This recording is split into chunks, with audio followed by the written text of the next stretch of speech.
Hola, buenas tardes.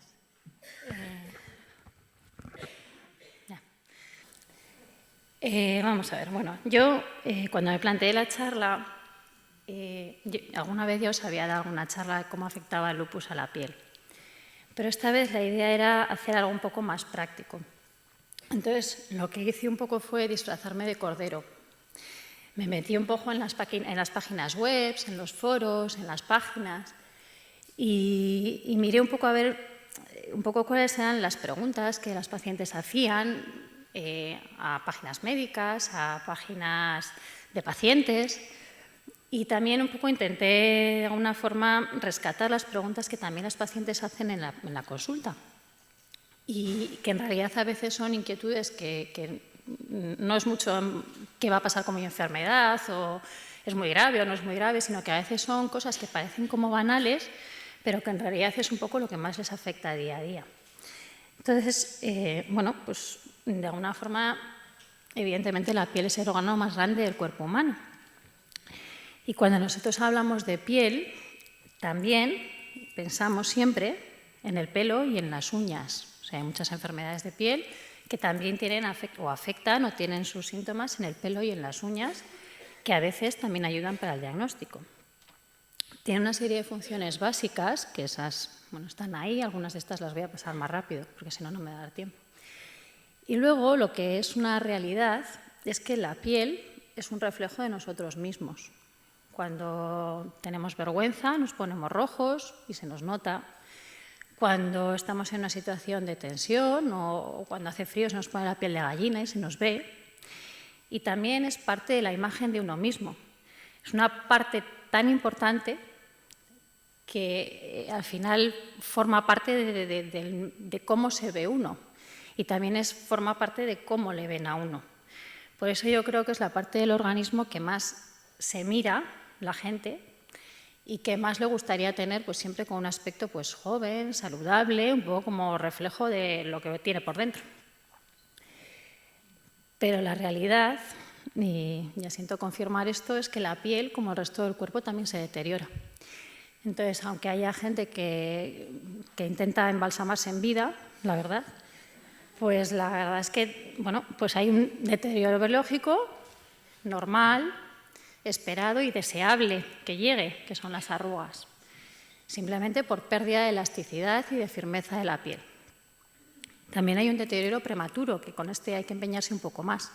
Es decir, hay que empeñarse en tostarse al sol desde nuestra más tierna infancia, que a veces es verdad que no es una opción, también puede ser por trabajo. Bueno, añadirle un poquito de tóxicos, pues tabaco, alcohol, otras drogas. Y también a veces lo que puede ocurrir es que haya medicamentos o tratamientos que se usan para tratar otras enfermedades más graves, que lo que hacen es acelerar el daño producido en la piel por estos agentes naturales. Entonces, entre envejecer así, que bueno, más o menos, unas arruguitas, a envejecer así, con esta especie de surcos, la diferencia puede no ser en voy a un cirujano plástico estupendo o me he hecho cremas de 500 € el bote, sino simplemente puede estar en cuidarse o en no cuidarse. Esta foto es una foto real, es una foto que salió hace un año más o menos en una revista médica para ilustrar un artículo de los peligros del sol. Este señor existe y no está trucado esto. Es un señor que tenía 69 años cuando la foto, es un americano que era camionero y había estado 30 años de su vida conduciendo el camión. Pues normalmente pues con la ventanilla abierta, bueno, pues como se va. Y la diferencia entre la zona donde le daba el sol siempre y en la que le daba el sol, pues lo normal, lo que puedes andar por la calle o en la vida normal, yo creo que no deja muchas dudas de lo que puede pasar. Y luego, evidentemente, pues claro, la piel está expuesta a un montón de enfermedades, entre ellas el lupus. Bueno, entonces, como ha dicho Agustín, el Dr. House es el que ha contribuido grandemente a que esta enfermedad, que hasta hace muy pocos años era una gran desconocida, nadie, pues eso, cuando le decían lo del lupus o tienes un lupus, nadie sabía ni le sonaba. Pero bueno, la realidad es que hay gente mucho más cercana, mucho más real, que lleva años dedicándose a investigar la enfermedad, a trabajar con los enfermos, que han creado un equipo que se dedica a este tipo de enfermedades.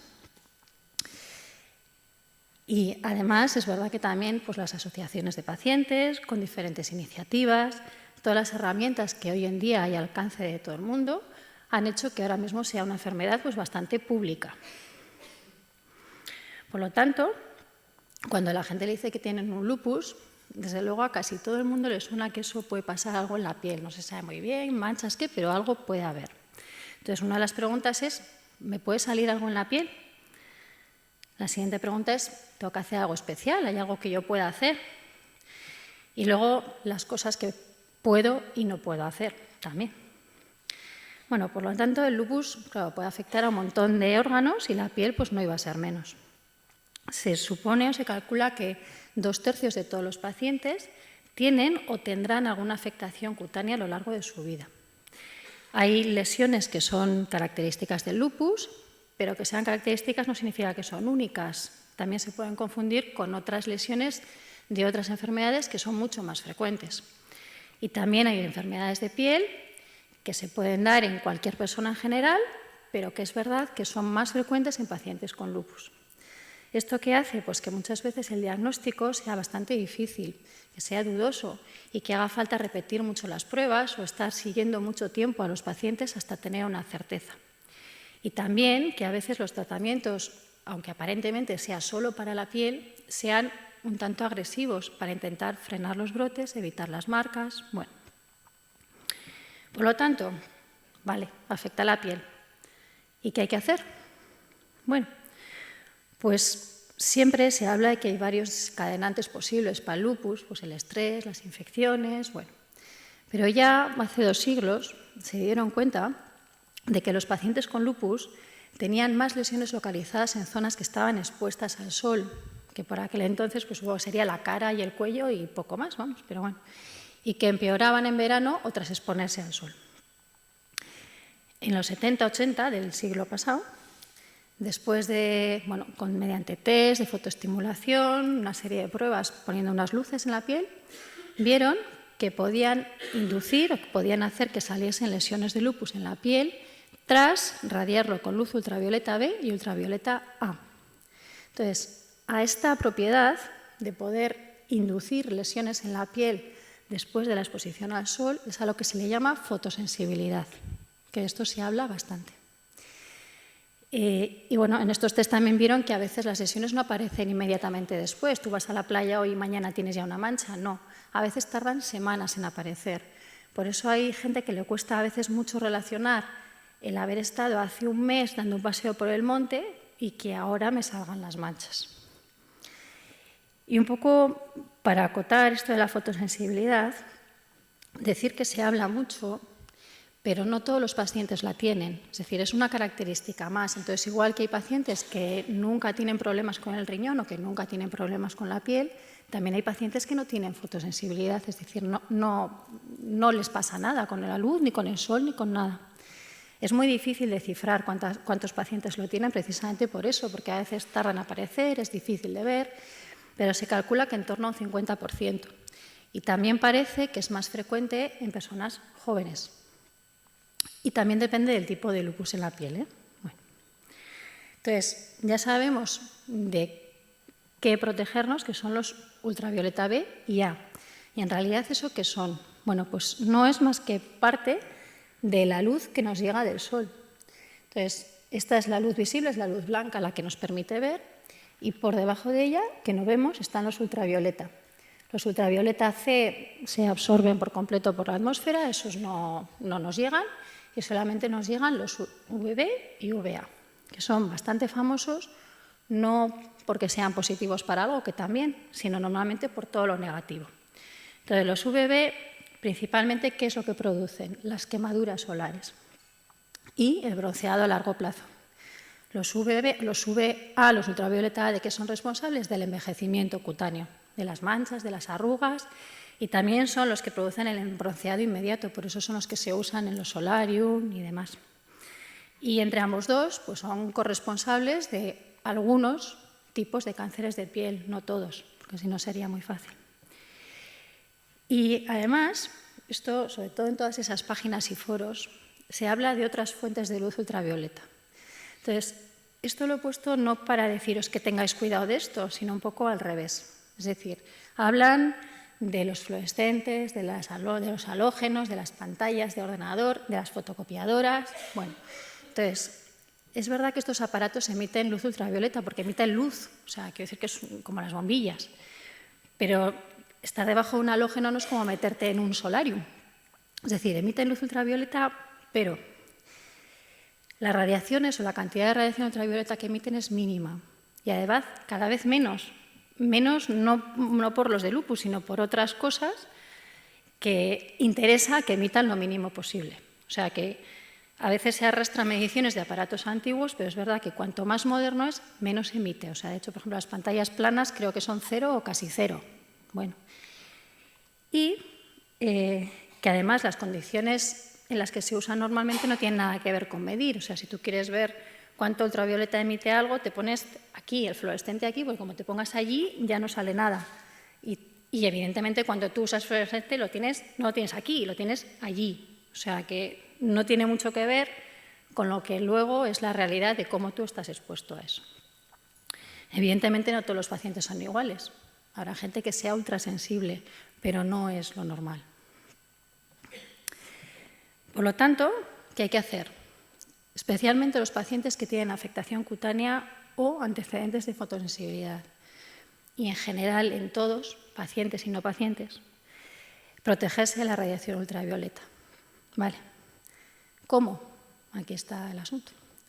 Entonces, la primera respuesta obvia, bueno, pues las opciones están el de aquí no pasa un rayo de luz, el de oriental, normalmente japonesa, que viaja a país mediterráneo, que es un poco más colorista, pero igual de eficaz. Y luego el modelo un poquito más nuestro. Bueno.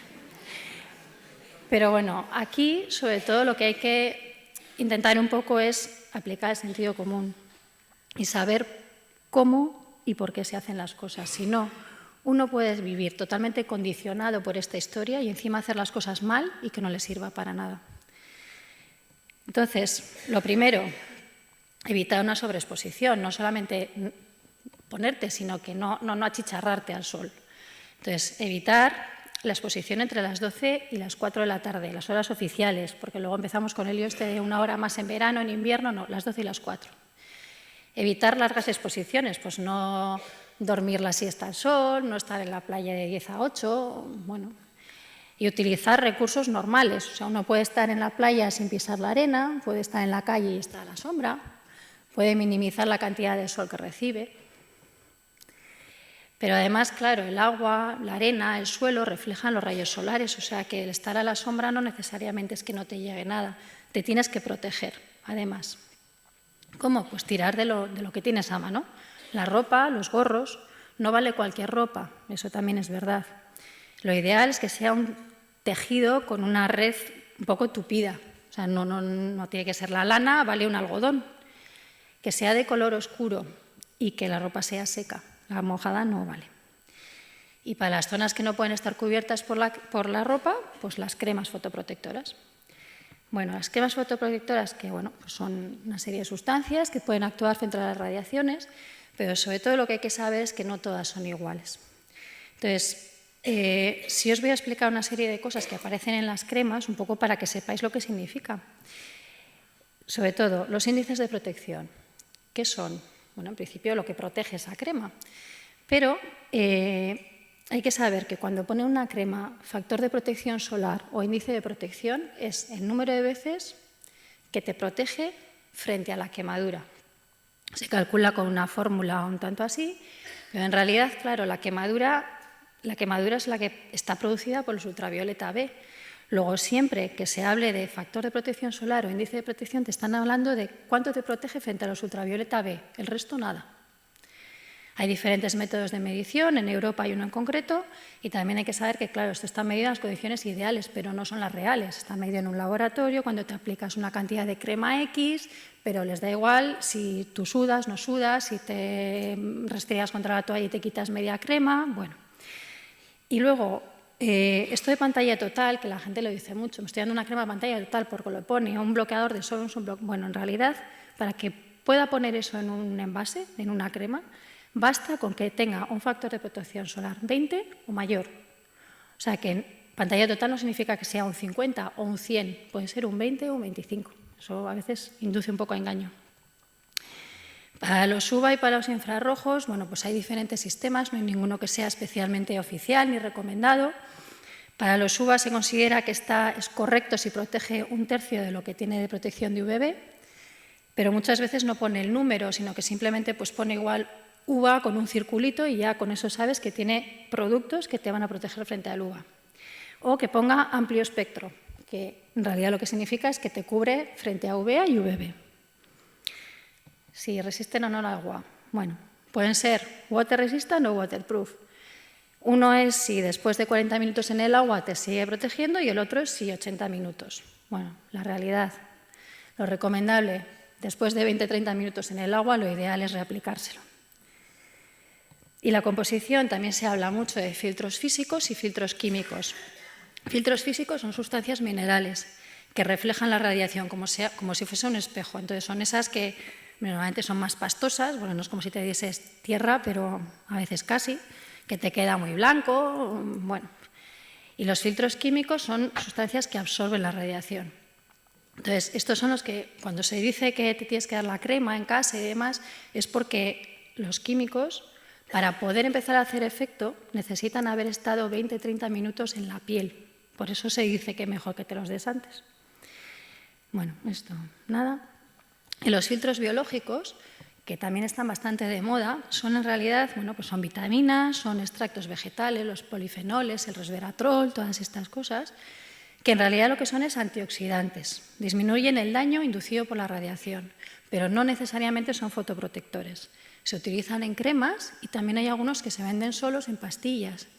Entonces, hay que saber que en las pastillas se utilizan eso como antioxidante, pero no protector. O sea, no es que te estés tomando un protector solar en pastilla. Nunca, nunca sustituyen a las cremas.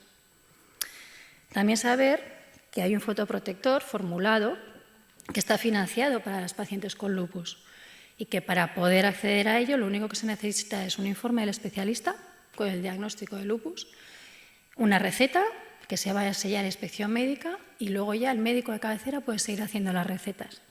Y financian hasta 4 envases de 100 gramos por persona y año. Se financia como si fuese otro medicamento, con la financiación que corresponda a cada uno. Entonces, a la hora de práctica, ¿qué protector tengo que comprarme?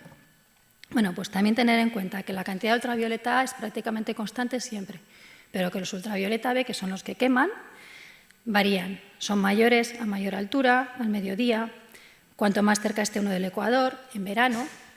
Y luego, claro, tener en cuenta el tipo de piel. Son los más claros, los más oscuros, pero eso ya es algo bastante más conocido.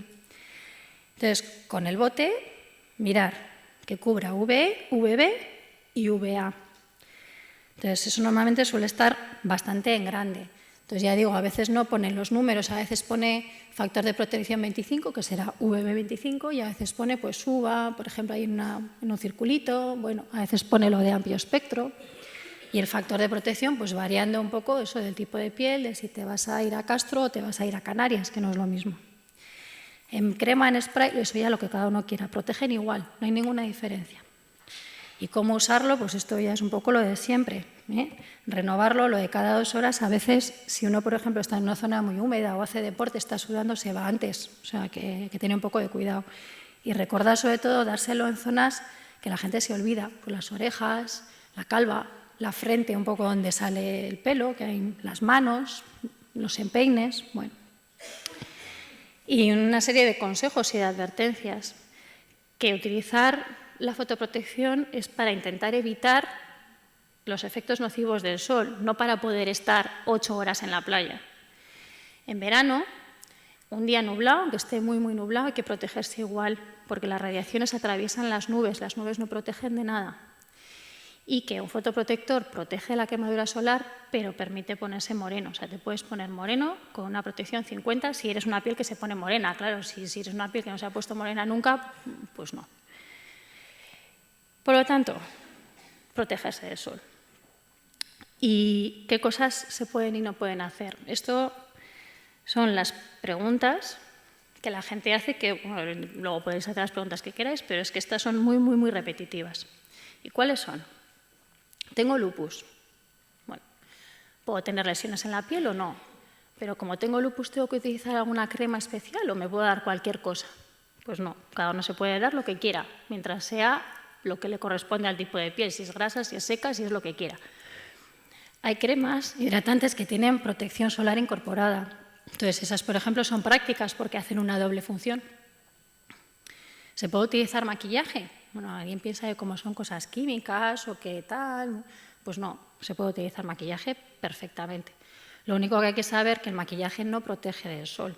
También hay mucha gente que dice, bueno, si estoy maquillada, que piensan que como se han puesto ahí una capa de tal, ya está. No. Si es verdad que hay maquillajes con fotoprotector o cremas de fotoprotección con color, bueno, pues se pueden usar también. ¿Se pueden utilizar autobronceadores? Pues las toallitas, las cremas. Sí, en principio sí, no hay ningún problema. Pero los que son tópicos y los que se llaman autobronceadores sin sol, porque luego hay otros que son con sol, que se supone que te los das y se activan cuando se exponen al sol, no, los de sin sol. Otra cosa es cómo queden, porque es verdad que si a veces tienes una irregularidad en la piel, a veces con el bronceador se disimula o a veces se nota más, eso ya depende, hay que hacer pruebas. ¿Me puedo depilar con láser? Esta es la pregunta estrella. Bueno, pues puede que sí. Es decir, no hay nada escrito.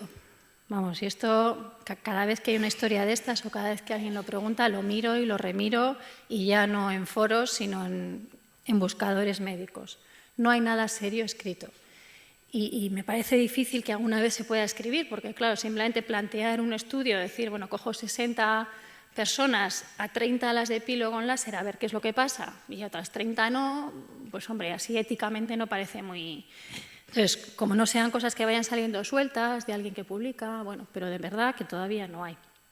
Entonces, ¿de qué depende? Bueno, es verdad que depende del tipo de láser. Hay láseres que son más seguros, en principio, que son el láser de diodo y el láser de alejandrita. ¿Por qué? Porque aunque todos los láseres emiten luz, estos tienen una onda, una longitud de onda que está bastante lejos de los UVB, que en principio son los que más afectan. Los láseres de luz pulsada, esos tienen una longitud de onda que también está fuera de los UVB, pero un poquito más cerca, entonces, bueno, hay un poco más de duda. Y además de eso de que depende, claro, evidentemente si tienes fotosensibilidad o no tienes fotosensibilidad, chicos, si a ti nunca te afecta el sol, ¿por qué te va a afectar el láser? Bueno, y de otras cosas extras, es decir, de la fase de la enfermedad. Es verdad que no es lo mismo si hay actividad que si está estable. De los medicamentos que tomes, puede ser que nunca hayas tenido problemas por la piel, pero que estés tomando medicación que puedan hacer que con el láser, por ejemplo, te puedas quemar más o te puedan salir más moratones, o sea, que te pueda perjudicar en ese sentido, no por la enfermedad. ¿Me puedo teñir el pelo? Otra historia también, como esto es químico, como es terrible, pues sí, en general sí. No si hay lesiones activas en el cuero cabelludo que pueden salir, entonces no, claro, pero por lo demás, sí. Y un poco como conclusión, bueno, pues uno haya tenido afectación cutánea o no, siempre consultar cualquier cambio en la piel, el pelo, las uñas, protegerse del sol. Es verdad que habrá gente que tendrá que tener especial cuidado porque es especialmente sensible, gente que tendrá que tener menos cuidado. Bueno, no todos es igual. Y evidentemente, como cada paciente es diferente, habrá que consultar cualquier duda pues, con su especialista. Y nada más.